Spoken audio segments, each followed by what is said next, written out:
Behaviour. ठीक है, organisational behaviour में इसका मतलब क्या होता है? और ऑर्गेनाइजेशनल बिहेवियर होता है मतलब ऑर्गेनाइजेशनल का मतलब होता है संगठनात्मक और बिहेवियर का मतलब होता है व्यवहार। ठीक है, जो हम ऑर्गेनाइजेशन में रह रहे हैं, जो एक टीम वर्क में काम कर रहे हैं, तो उनका जो व्यवहार होता है उसके ऊपर ये डिपेंड है। ये जो हम आज सब्जेक्ट कर रहे हैं ये कौन सा है? Organisational behaviour. ठीक है, एक ऑर्गेनाइजेशनल बिहेवियर में क्या क्या होता है? जैसे मैंने अभी कुछ दिन पहले पढ़ाया था कि ऑर्गेनाइजेशनल बिहेवियर एक संगठन का विकसित प्रणाली है। ठीक है, मतलब जब तक उस ऑर्गेनाइजेशन में सारे लोग जो पीपल हैं, जो इंडिविजुअल हैं, वो एक ग्रुप में टीम वर्क में काम नहीं करेंगे तब तक वो ऑर्गेनाइजेशन बिहेवियर नहीं कहलाएगी, कंप्लीट ही नहीं हो पाएगी। मतलब उसमें जो उनका ग्रोथ होती है वो कंप्लीट नहीं हो पाएगी। ठीक है, तो इसकी कुछ डेफिनेशन है वो मैं आपको बताती हूँ। ठीक है, organisational behaviour is a way of thinking. It involves a conception of problem and articulation of research and action solution. यानी एक संगठनात्मक व्यवहार है, यानी कि उनकी जो सोच होती है उस पर डिपेंड करती है। भाई आप जब एक टीम में काम कर रहे होंगे तो उस टीम में क्या होता है? भाई सब ग्रुप में काम करते हैं, ग्रुप में। ठीक है, सबके जो थॉट्स होते हैं, सबके जो विचार होते हैं अलग अलग होते हैं। लेकिन उसमें क्या है, जब आप एक ऑर्गेनाइजेशन में काम करेंगे तो आपको एक टीम वर्क में काम करना है। संगठन।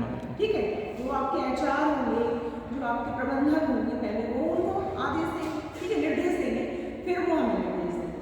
और जो हमारे ऊपर काम कर रहा होगा टीम लीडर, तो वो क्या करेंगे कि भाई आपको इस प्रोजेक्ट पर और टीम में ग्रुप में रहकर काम करना पड़ेगा। जब सबके वो विचार सुनेंगे, थॉट सुनेंगे, तो वो उसी थॉट्स पर ही काम करेंगे। भाई सबके विचार अलग होते हैं लेकिन सॉल्यूशन नहीं। ठीक है, तो वही चीज उन्होंने बोला है कि अगर ये संगठनात्मक मतलब एक संगठन में रहकर टीम वर्क में हम काम करेंगे तो उस प्रॉब्लम का सॉल्यूशन बहुत अच्छे से निकलेगा। और जिस प्रोजेक्ट पर हम रिसर्च कर रहे हैं तो उसका सॉल्यूशन भी निकल आएगा। ठीक है, तो ये किसने बोला है? एल क्यूमिंग। एल क्यूमिंग, हाँ, ये कौन है? थ्योरिस्ट है, जिन्होंने इस थ्योरी को लिखा।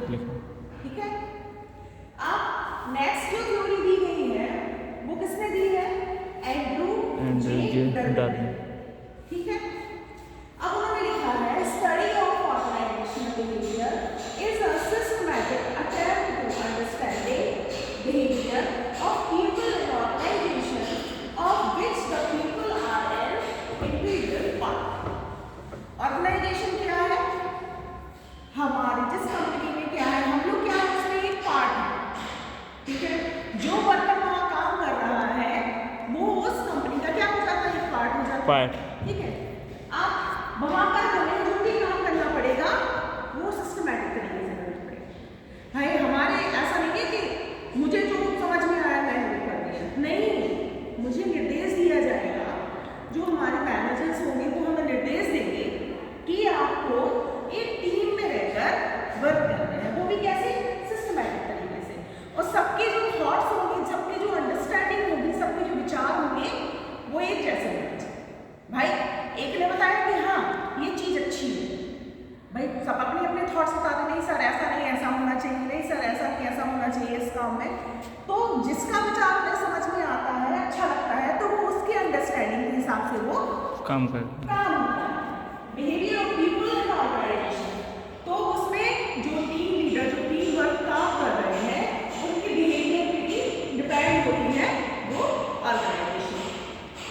This the people are an integral part, और वो जो पीपल रह रहे हैं, इंडिविजुअल रह रहे हैं, कि उस कंपनी का, उस प्रोडक्ट का क्या कहलाएगा? पार्ट। ओके, तो आपको जब भी आप ऑर्गेनाइजर बिहेवियर का टॉपिक स्टार्ट करें तो सबसे पहले आप उसके बारे में जानिए। इंट्रोडक्शन टू ऑर्गेनाइजेशनल बिहेवियर, मतलब संगठनात्मक परिचय। जैसे आपके बारे में पूछें कि just talk about your self, है ना, या अपने इंट्रोडक्शन के बारे में बताइए या अपने बारे में बताइए, ठीक है। अब हमें इनके हिस्टोरिकल के बारे में जानना है, इनकी जो हिस्ट्री है वो जानना है। जो ऑर्गेनाइजेशनल बिहेवियर स्टार्ट हुआ था, वो कब स्टार्ट हुआ था? ये हुआ था यूरोप और अमेरिका में।